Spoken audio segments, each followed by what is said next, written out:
रात का समय होगा। मुझे बाई ने एक चारपाई पर लिटा दिया था। नींद दर्द के कारण नहीं आ रही थी। दादा भी अब घर पर आ गए थे। वे मेरे पास बैठकर बहुत ही खेद व्यक्त कर रहे थे। बाई ने कुछ अंडे देसी मुर्गी के खरीदवा लिए थे, जिसका एक बड़ा आमलेट बनाकर मुझे खिलाया गया था। आमलेट खाने के बाद मुझे कब नींद आ गई, मुझे पता नहीं चला। सुबह उठकर मुझे तैयार किया गया और दादा ने गांव के किसी साथी को अपनी एक दिवस की छुट्टी की दरख्वास्त रेलवे वर्कशॉप भिजवा दी थी। अब दादा मुझे अपनी साइकिल पर आगे डंडा पर बिठाकर रेलवे नर्सिंग होम ले गए। बाई भी हमारे साथ थी। रेलवे का लाल कार्ड, जिस पर लाल रंग का कपड़ा लगा रहता था, के द्वारा एक खिड़की पर लाइन में लगकर कैश कार्ड बनवाया।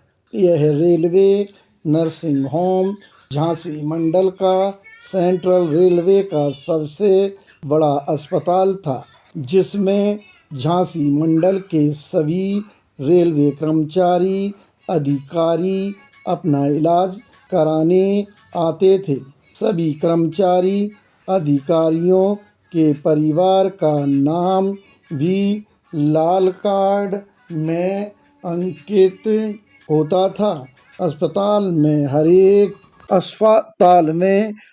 रोग से संबंधित डॉक्टर्स की टीम थी, जो अलग अलग अपने अपने चैम्बर्स में बैठा करते थे। प्रत्येक चैम्बर्स पर अंकों में संख्या अंकित रहती थी, जिसमें लंबी लाइन लगी रहती थी। मुझे हड्डी रोग से संबंधित डॉक्टर के चैम्बर में लाया गया। डॉक्टर ने हाथ देखने के पश्चात एक्सरे के लिए एक्सरे कक्ष में भेजा गया।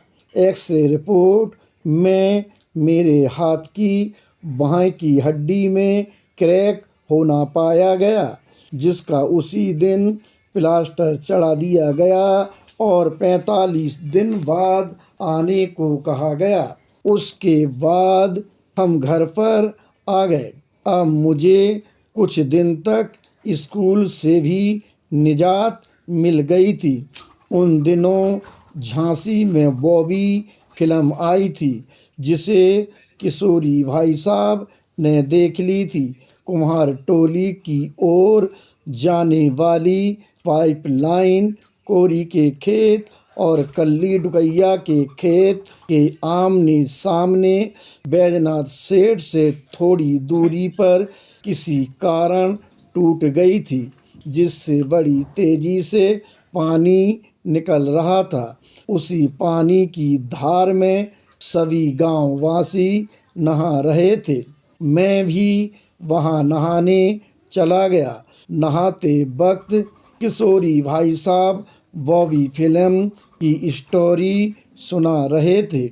वह स्टोरी मैंने भी सुनी। उससे मुझे फिल्म के बारे में पहली बार जानकारी मिली, जिससे मैं खूब रोमांचित हो रहा था और मेरा भी मन फिल्म को देखने के लिए लालायित हो रहा था। मैं कभी कभी अब कांच के कंचों से पदौल खेल भी खेलने लगा, जिसमें हारने पर कंचे को हाथ की कोनी से गल में डालनी पड़ती थी। अगर एक बार मैं कोनी से गल में कंचा नहीं डाल पाया तो दूसरा खिलाड़ी फिर अंटी मार चढ़ाकर गोली को मारता था। जहां पर बिना गोली में लगे उस दूसरे खिलाड़ी की कांच की गोली पहुंच जाती थी। वहां से वह अंटीमार चढ़ाकर गोली मारता था। अगर हारने वाले खिलाड़ी की गोली में चोट लग गई तो वह फिर अंटी पर चढ़ाकर गोली मारता था। खेल के नियम के अनुसार जब तक वह अंटी पर चढ़ाकर गोली मारता खेल के नियम के अनुसार जब तक वह अंटी पर चढ़ाकर गोली मारता रहता था, जब तक उसकी गोली हारने वाले की गोली पर लगती रहती थी। अगर नहीं लगती थी तो हारने वाला अपनी कांच की गोली को कोहनी से गल की तरफ अपनी गोली भेजता था। इसमें हारने वाला खिलाड़ी एक उपाय यह करता था, भले ही उसकी गोली गल में ना जा पाए, वह मिट्टी का ढेर लगाकर कोहनी से गोली को गल की ओर भेजने का ऐसा प्रयास करता था कि गोली तो गल की तरफ जाए, साथ ही जीतने वाले खिलाड़ी की गोली से दूरी बनी रहे, ताकि जीतने वाले खिलाड़ी से अपनी गोली की अंटी मार पिटाई से बचा सके।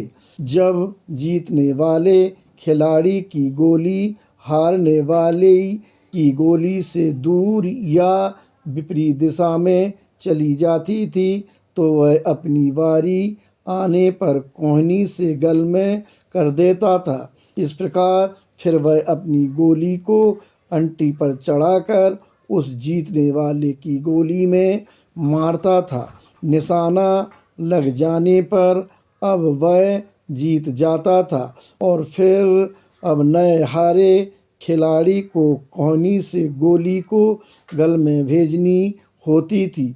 अगर वह नहीं भेज पाया तो नए जीतने वाले खिलाड़ी को उसकी गोली को पीटने का अवसर मिलता रहता था। इस खेल में काफ़ी दिमाग की आवश्यकता, दिमाग की ज़रूरत सावधानी के साथ करना होता है। अगर सावधानी हटी तो जीतने वाला हारने वाले की गोली को हजारों फुट की दूरी तक ले जाता था। अब गल 1000 फुट दूरी पर है और हारने वाले खिलाड़ी को कोहनी से गल तक ले जाना है, जो कभी कभी बहुत कठिन हो जाता है। हारने वाले खिलाड़ी की कोहनी से खून बहने लगता है। जीतने वाले की जिद होती है कि हारने वाला अपनी गोली को गल तक भेजे, जो कभी तो असंभव हो जाता था। इसकी पंचायत कभी सीनियर्स कर दिया करते थे। उसे जीतने वाले से माफ़ी आदि मांगकर बचा लिया जाता था। वैसे अगर एक ही उम्र के खिलाड़ी खेलते हैं तो यह नौबत नहीं आती है। अगर दोनों खिलाड़ी की उम्र में ज़्यादा अंतर हो तो यह नौबत आती है। ऐसे में अगर कम उम्र के खिलाड़ी के घर वालों को पता चल गया तो लड़ाई की भी नौबत आ जाती थी। इस खेल में एक बार मैं हैया के साथ फंस गया। उसने मेरी गोली को 500-600 फुट तक पहुंचा दिया। मेरी कोहनी से खून बहने लगा था। हम दोनों के बीच उम्र का फासला 3 गुना था। मैं भी जिद में था कि मैं अपनी गोली कोहनी से गल तक भेज कर रहूँगा, परंतु दांव पेच की कमी से मैं फेल हो रहा था। फिर दूसरे सीनियर ने खेल को समाप्त कराया कि तुम्हें छोटे लड़के के साथ नहीं बल्कि मेरे साथ खेलना चाहिए। तो अभी जो कांच की गोली का पदौल खेल के बारे में मैंने बताया, मैं अपने बराबर की उम्र वालों के साथ राजाराम, सरवन, जगदीश के साथ खेलता था। मेरे दोस्त मेरा मज़ा लेते थे कि आसाराम अपनी प्लास्टर लगी कोहनी से गोली गल में भेजो। मैं भी अपनी प्लास्टर चढ़े हाथ की कोहनी से गल में गोली भेज ही देता था। सभी दोस्त खूब हंसते कि आसाराम की कोहनी से खून निकल ही नहीं सकता। आगे लगातार जारी ब्यासी। मेरे हाथ का लगा प्लास्टर के लगभग 30 दिन हो गए थे। दादा ने इन 30 दिनों में मेरी किसी बात पर भी अभी तक पिटाई नहीं की।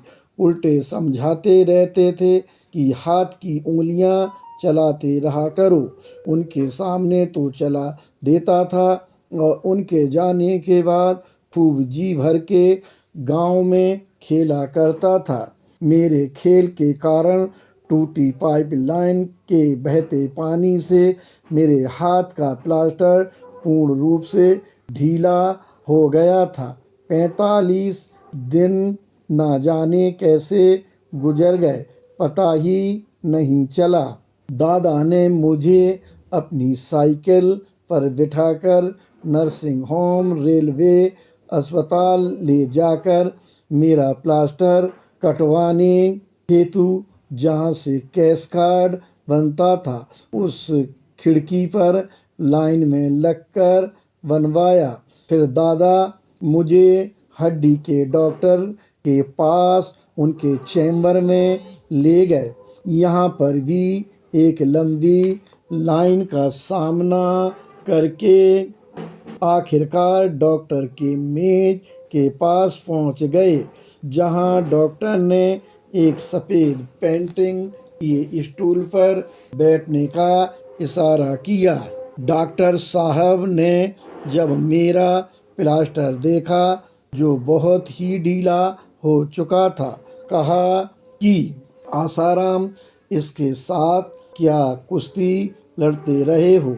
मैंने कहा, खूब कंचे का खेल और टूटी पाइपलाइन के रिश्ते पानी में नहाता रहा। खैर, डॉक्टर साहब ने कुछ मैनुअल परीक्षण उपरांत कंपाउंडर से कहा, इसका प्लास्टर काट कर मुझे चेक करा लेना।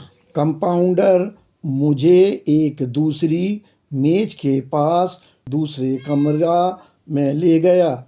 उसने अलमारी से स्टील का एक अर्धगोलाकार गरारी युक्त औजार निकाला और मुझसे हाथ सीधा मेज पर रखने को कहा। वह धीरे धीरे मेरे प्लास्टर को उस औजार से काटना शुरू कर दिया। वास्तव में सही कहा जाए तो वह बहुत ही अपने काम में स्किल्ड था। वह औजार का प्लास्टर पर इतनी सावधानी से चला रहा था कि मेरे हाथ में जरा भी नहीं स्पर्श होने दे रहा था। जब मेरा संपूर्ण प्लास्टर जब कट गया तो मैंने देखा कि मेरे हाथ की त्वचा काली सी और मरी सी दिखाई देने लगी।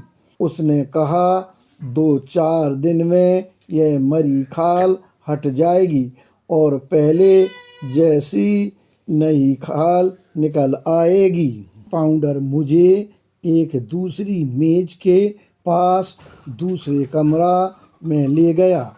उसने अलमारी से स्टील का एक अर्धगोलाकार गरारी युक्त औजार निकाला और मुझसे हाथ सीधा मेज पर रखने को कहा। वह धीरे धीरे मेरे प्लास्टर को उस औजार से काटना शुरू कर दिया। वास्तव में सही कहा जाए तो वह बहुत ही अपने काम में स्किल्ड था। वह औजार को प्लास्टर पर इतनी सावधानी से चला रहा था कि मेरे हाथ में जरा भी नहीं स्पर्श होने दे रहा था। जब मेरा संपूर्ण प्लास्टर जब कट गया तो मैंने देखा कि मेरे हाथ की त्वचा काली सी और मरी सी दिखाई देने लगी। उसने कहा, 2-4 दिन में यह मरी खाल हट जाएगी और पहले जैसी नई खाल निकल आएगी। वह मुझे पुनः डॉक्टर साहब के पास ले गया। फिर उन्होंने हाथ देखने के बाद हमें घर जाने की इजाज़त दे दी और फिर हम अपने घर ग्वालटोली आ गए।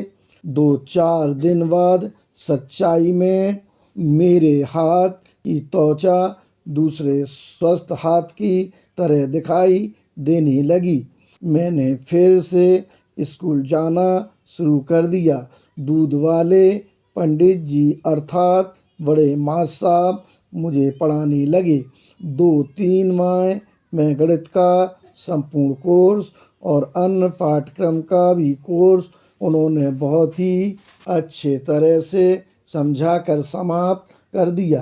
अब कुछ दिनों के बाद कक्षा 5 के सालाना परीक्षा होने वाली थी तो बड़े मास्टर साहब ने हमें रात्रि में बुलाना शुरू कर दिया, जिसमें मैं, धन्ना भैया और कुछ अन्य छात्र जाने लगे। उसमें वे हमें प्रश्नों के उत्तर रटने के लिए एक दूसरे कमरा में भेज देते थे। वहाँ हम उन उत्तरों को रटकर मास्टर साहब को सुनाते थे। ऐसे ही उन्होंने हमें 2-4 रातों तक ही बुलाया और फिर अन्य सभी पुस्तकों में निशान लगाकर अपने घर में रटने के लिए कहा। इसी प्रकार अन्य छात्रों को भी अलग अलग बैच में बुलाकर सभी को रटने की आदत का बीज सभी के अंदर बो दिया। सभी छात्र अपनी अपनी लालटेन ले जाकर जाते थे। अब वो दिन आ चुके थे जब कक्षा 5 के इम्तिहान होने वाले थे। रटने की आदत मास्टर साहब द्वारा डाली जा चुकी थी। गणित के सभी सवाल भली भांति समझा कर करवा दिए गए थे। फिर हमारी परीक्षा शुरू हो गई। यह परीक्षा 7 या 8 दिन तक चली। बीच में कुछ छुट्टी भी रख दी जाती थी कि सभी छात्र अपनी तैयारी करते रहें। उसके बाद क्राफ्ट की परीक्षा में डिब्बा, एल्बम आदि बनवाकर परीक्षा समाप्त कर दी गई। क्राफ्ट का काम घर से करने के लिए कहा गया था, जिसकी सामग्री सदर बाजार की इकलौती दुकान से खाकी पुट्ठे की सीट, रंगीन कागज की छींट, कृष्ण भगवान, राम, शंकर, विष्णु, गणेश आदि में किसी एक की फोटो को लेकर फोटो स्टैंड बनाकर मिठाई वाला डिब्बा बनाकर स्कूल में जमा कर दिया गया था। अब कुछ दिन की छुट्टियां कर दी गईं और बड़े मास्टर साहब ने तारीख निर्धारित कर दी कि फला तारीख को रिजल्ट मिलेगा। इसी उम्मीद के साथ कुछ समय तक की छुट्टी कर दी गई, लगातार जारी। 83 एक बार की बात है जब असुआ पहली कक्षा का छात्र बाइक के साथ अपनी दोनों छोटी बहनों सहित नाना के यहाँ गया हुआ था। असुआ रात में अपने दोनों मामा दयाराम, जमुना के साथ खेत की रखवाली हेतु गया था। के दिन थे, सारे खेत पिसी के कट चुके थे। दाएं का काम चल रहा था। दाएं करने के लिए खेत में जहाँ पिसी की लाख रखी जाती थी, उसी के पास पानी का छिड़काव करके औरतों और पुरुषों द्वारा जमीन को समतल करके गोबर से लीप दिया जाता था। जब यह सूख जाता था तो बहुत ही सुंदर लगने लगता था। इसे खलियान कहते थे। खलियान के आसपास जो पिसी की लाख रखी रहती थी उसे झांकड़ों की गिरवाई करके घेर लिया जाता था और उसमें लकड़ी की बनी टटिया लगा दी जाती थी। यह टटिया दो ऊर्ध्वाधर मोटी लकड़ी के सहारे जो जमीन में 1 फुट नीचे गड़ी रहती थी, सुतली से एक सिरे से 3-4 जगह बंद लगाकर कस के बांध दी जाती थी। दूसरे सिरे के मध्य में 1 या 2 फुट की सुतली बांध दी जाती थी ताकि टटिया के इस सिरे को इस किनारे गड़ी मोटी लकड़ी से बांध देते थे ताकि टटिया बंद हो जाए। अब बाहर के अपने और अन्य आवारा पशु खलियान में नहीं घुस पाते थे। इस तरह खलियान में रखी लाख और दाएं की गई पिसी जो भूस के रूप में बदली होती थी उसकी रक्षा हो जाती थी। यही प्रबंधन सभी आसपास के किसानों द्वारा भी कर लिया जाता था। अब जब दोनों मामाओं के साथ असुआ खेत में पहुंचा, चांदनी रात थी। रात में खेत तक जाते समय बहुत ही मनोरम लग रहा था। जब असुआ ने आकाश की तरफ देखा, एक मामा ने अपनी पीठ पर लाद रखा था। टिमटिमाते तारे बहुत ही सुंदर लग रहे थे।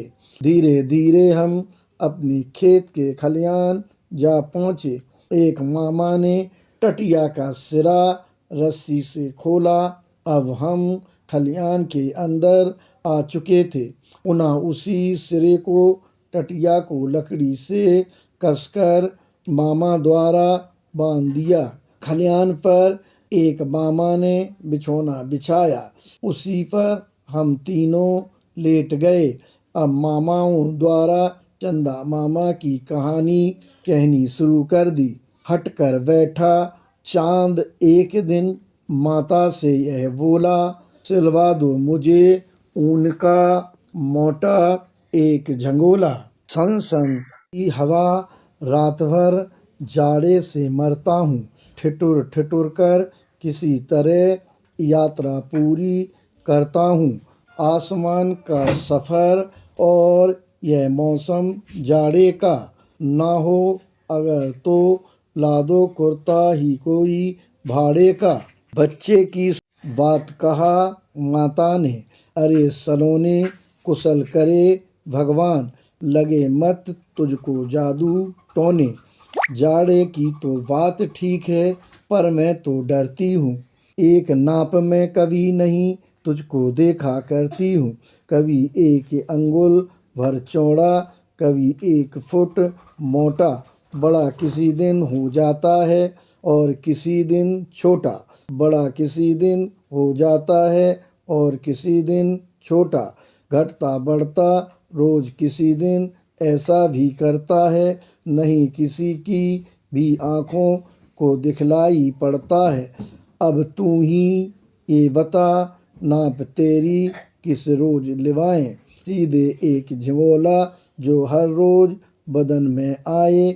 इसी तरह अन्य कविताओं को भी दोनों मामाओं ने सुनाई।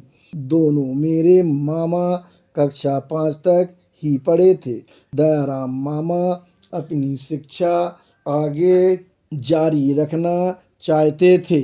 उसकी सोच थी कि वह असुआ के घर ग्वालटोली रहकर क्रिश्चियन इंटर कॉलेज झांसी में आगे की पढ़ाई कक्षा 6 में एडमिशन लेकर पढ़े, पर यह उनके लिए संभव नहीं हो सका क्योंकि सरवा गांव ठाकुर बाहुल था और जाति भेदभाव के कारण उस समय शिक्षा प्राप्ति में काफ़ी रोड़े अटकाए जाते थे।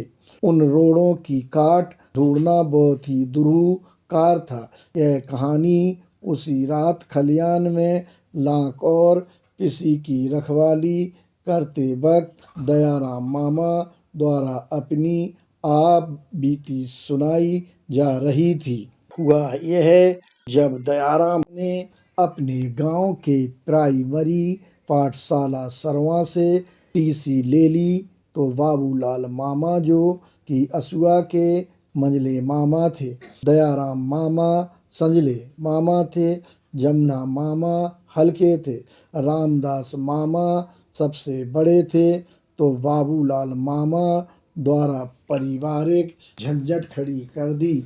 उन्होंने कहा कि मैं इस आगे की पढ़ाई का पुरजोर विरोध करता हूँ।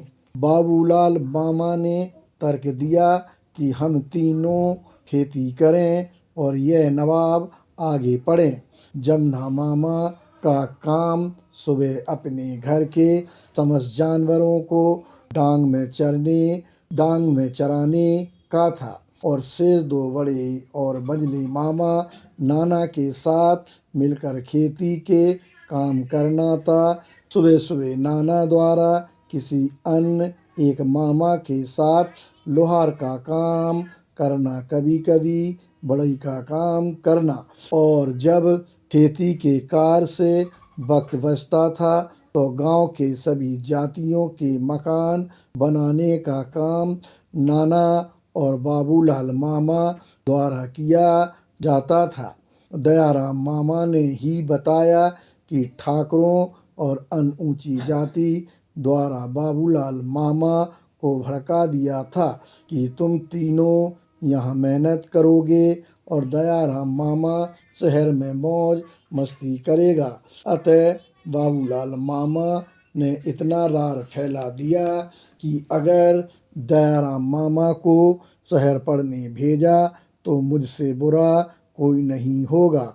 अगर दयाराम को शहर पढ़ने भेजा जाता है तो मैं यहाँ के समस्त कार्य बंद कर दूंगा। चूँकि उस समय कोई इतना समझदार न था कि बाबूलाल मामा को समझाया जा सकता था, इस कारण दयाराम मामा की पढ़ाई का फैसला घरेलू झगड़ा बचाने के लिए स्थगित करना पड़ा।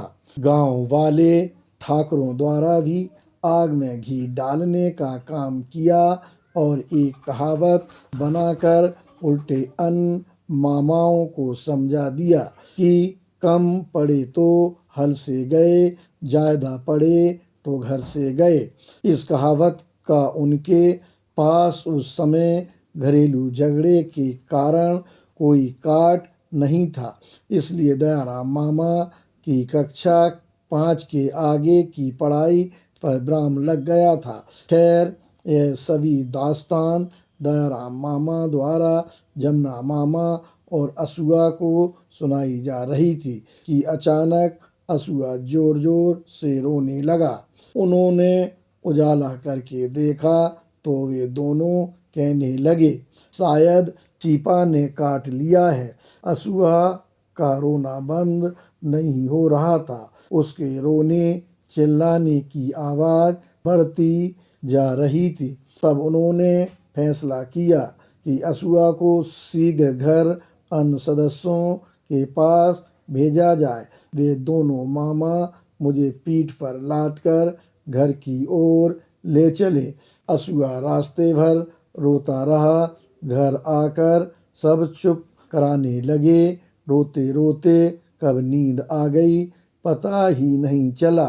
सुबह उठा तो असुआ एकदम ठीक था। सभी रात की घटना चीपा के काटे जाने की बात कर रहे थे। चीपा का नाम असुआ ने पहली बार सुना था और उसके काटे जाने वाले जहर के दर्द का एहसास जीवन भर याद रखने के लिए असुआ की चेतना पर अंकित हो गया। आगे लगातार जारी। 84। सरवा गांव में सुबह का समय था कि असुआ ने देखा कि उसके दादा सजे धजे बढ़िया ठाटबाट से अपने हाथ में एक ट्रांजिस्टर रेडियो बजा रहे हैं। उन्हें गांव के ठाकुरों और अन्य जाति के लड़कों ने घेर रखा है। सभी जीजा जीजा कह रहे हैं और जो ट्रांजिस्टर रेडियो दादा ने हाथ में ले रखा है उसे बजाने का अनुरोध कर रहे हैं। दादा द्वारा भी रेडियो के आगे 4 क्रीम कलर के बाहर उभरे हुए घनाभकार आकृति के बटन, जिसके ऊपरी सिरों पर सुनहरी कलर की कल्प लगी थी, को उनमें से 2 बटन एक को छोड़कर एक को दबाया जो अंदर की तरफ घुस गए थे। फिर किनारे लगी 2 गोल घिरनी नुमा जो क्षैतिजाकार अवस्था में 3/4 अंदर की तरफ ऊर्ध्वाधर कील से लगे थे, को घुमाकर एक दाईं तरफ की घिरनी को आगे पीछे करके चलाया, जिससे इसके सिस्टम से लगी एक लाल कलर की एक सुई जो रेडियो के आगे कांच से लगी एक ऐसी संरचना जिसमें अंदर लगी एक प्लेट पर जिसमें बैंड वाइज हर्ट्ज की संख्या अंकित थी, उसके ऊपर दाएं बाएं चलने लगी और निर्धारित हर्ट्ज पर जब सुई पहुंच जाती है तो गाने आने लगते हैं। इस काम से गांववासी और हमारे मामाओं को काफ़ी आनंद आ रहा था। रेडियो के ऊपर एक ब्राउन कलर का लेदर का बना एक कवर जिसमें गले में टांगने के लिए एक उसी कलर का पट्टा लगा था। जब दादा ने बाईं तरफ की घिरनी को बाएं से दाएं चलाया तो आवाज़ जोर जोर से आने लगी। जब दाएं से बाएं इसी घिरनी को चलाया आवाज़ कम होने लगी। दादा कह रहे थे ये 3 बैंड का ट्रांजिस्टर रेडियो है जो बुश कंपनी का है। जब वहाँ उपस्थित लोगों ने पूछा कि यह बाजा कितने का है पाँव ने, तो दादा ने बताया यह 500 रुपये का है। यह सभी बातें असुआ बहुत ही ध्यान से सुन रहा था।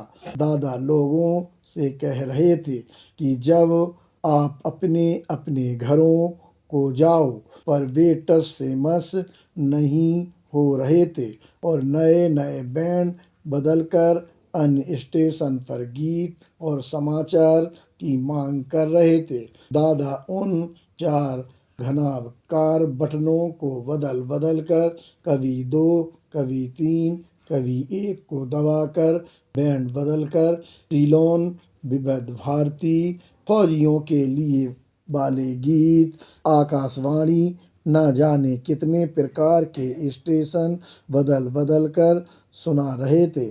जब भीड़ कम होने का नाम नहीं ले रही थी तब दादा ने कहा, अच्छा चलो खेत की ओर चलते हैं, रास्ते में सुनते रहेंगे। अब दादा ने अपने दोनों हाथों में रेडियो लेकर गांव वाले खेत की ओर चल दिए। मैं भी साथ साथ चल दिया। खूब गाना सुनते जा रहे थे और भीड़ बढ़ती ही जा रही थी। सभी उस रेडियो से गीत सुन आनंदित हो रहे थे। फिर दादा ने कहा कि अब 3:30 बजे आएगा, तब जाकर लोग अपने खेतों और अन्न कार के लिए वे गए। ऐसे ही दादा 2 या 3 दिन ठहरे। जब दादा सो जाएं तो दोनों छोटे मामा रेडियो को बजाना शुरू कर देते थे। उन्होंने दादा को बजाते समय सीख लिया था। जब दादा की आंख खुल जाती वे उन्हें डांटने लगते, पर वे रेडियो को बजाने का कोई मौका नहीं गंवाते थे। डांट के बाद भी वे बजाते थे। अगर दादा सोएं, नहाएं, शौच आदि के लिए जाएं, वे दोनों मामा रेडियो बजाना शुरू कर देते थे। खैर, अब दादा रेडियो सहित हमें भाई बहन सहित घर झांसी ले आए। लगातार जारी 85 कक्षा 5 की परीक्षा देने के उपरांत एक माह की गर्मी की छुट्टी दे दी गई, जिसे काटना बड़ा मुश्किल हो रहा था, क्योंकि मन में उमंगें लोरें मार रही थी कि कितनी जल्दी स्कूल खुलें और हम सो जाएं, हम पास हों एवं झांसी शहर के college Christian inter college Jhansi में दाखिला लें। खैर समय पहली बार इतना बेचैनी में गुजरा और अंत में वह समय भी आ गया जिसमें हम सारे दोस्त पास हो गए और सभी के हाथ में रिजल्ट टीसी पकड़ा दी गई। अब अपने बचपन के सीनियर साथी जो एक एक साल के अंतराल में CIC कॉलेज दाखला लेते रहे, खुशी इस बात की कि वे सारे गांव के सीनियर्स वहां मिलेंगे जो हमसे हर एक एक साल के अंतराल में बिछड़ गए थे। दूसरी खुशी इस बात की अब शहर के नए नए दोस्त मिलेंगे और तीसरी खुशी इस बात के लिए हो रही थी कि बेंच और मेज पढ़ने के लिए मिलेंगे। ऐसे ही सपने में रिजल्ट टीसी प्राप्त हो जाने के बाद रात भर सपने बुनता रहा। आखिरकार वह दिन जुलाई का माह भी आ गया जब 1 जुलाई से 15 जुलाई तक दाखला लेना अनिवार्य था। मेरे दादा पापा जब क्रिश्चियन इंटर कॉलेज झांसी में दाखिला कराने दोनों भाइयों को ले गए। ऑफिस से भर्ती फॉर्म खरीदा गया जिसे घर आकर दशरथ भाई साहब के घर जाकर हम दोनों ने भराया। उन्होंने हमारी टीसी के आधार पर बहुत से कॉलम भर दिए। धर्म वाले कॉलम में हिंदू और वर्ग वाले कॉलम में अनुसूचित जाति और जाति वाले कॉलम में चमार लिख दिया। मैंने थोड़ा विरोध किया, जाति वाले कॉलम में अहिरवार लिखना चाहिए था। तब उन्होंने समझाया अहिरवार जाति के नाम पर गजट में नहीं है। मुझे भी अपनी जाति कॉलम में धोबी लिखना पड़ा था। खैर इस चमार जाति को मामा के गांव सरवा में मुझे उस उम्र तक काफ़ी झेलना पड़ा था, क्योंकि मामा का गांव ठाकुर बाहुल था जिनकी अथाई गांव का उच्च जातियों का एक बड़ा चबूतरा और उसके आगे बड़ा मैदान जहां सांस्कृतिक कार्यक्रम होते थे। उस अथाई के आगे से उस मैदान से हम लोगों को नंगे पैर जूता चप्पलों को हाथ में लेकर अनुसूचित जाति अनुसूचित जनजातियों को चलना पड़ता था। उस चबूतरे पर अगर धोखे से या उनकी नज़र बचाकर जब चढ़ जाते थे तो पिटाई और जाति सूचक गालियों का सामना करना पड़ता था। इसी प्रकार गांव के बाहर जर्रा स्थान का नाम के खेतों यानी कि नदी के उस पार बने शिव मंदिर के चबूतरे पर भी चढ़ना मना था, यानी कि मंदिरों पर जाने पर पूरी मनाही रहती थी। और मुझे तो बड़ी उत्सुकता रहती थी, ऐसा क्यों? हमारे गांव जो शहर के पास था ऐसा भेदभाव नहीं होता था। कारण हसारी ग्वालटोली में ज्यादा कर अहिरवार यादव ग्वाले मुश्किल से 1 या 2 घर पंडितों के थे जो सभी के घरों पर जाकर सत्यनारायण की कथा करते थे। हाँ, इतना जरूर था कि कभी कभी यादव ग्वाले चमरा कहकर पुकार देते थे, जिसमें हम भी उन्हें मुतना और घोड़े की लीद बटोरा कह देते थे। और हमारे गांव में अथाई नारायण यादव के होती थी जिस पर चढ़ना मना नहीं था। यहाँ सांस्कृतिक कार्यक्रमों में भाग लेने से कभी भी नहीं रोका जाता था। जब दशरथ भाई साहब ने जाति के कॉलम में चमार लिखा तो मामा के गांव की याद मन में आते ही अंदर से हृदय से कांप उठा। खैर खुशी इस बात की थी कि मैं क्रिश्चियन इंटर कॉलेज में पढ़ने जा रहा हूँ। अगले दिन जब पुनः पापा को लेकर CIC पहुँचे तो कक्षा 6 में दाखला लेने वालों की बड़ी भीड़ थी।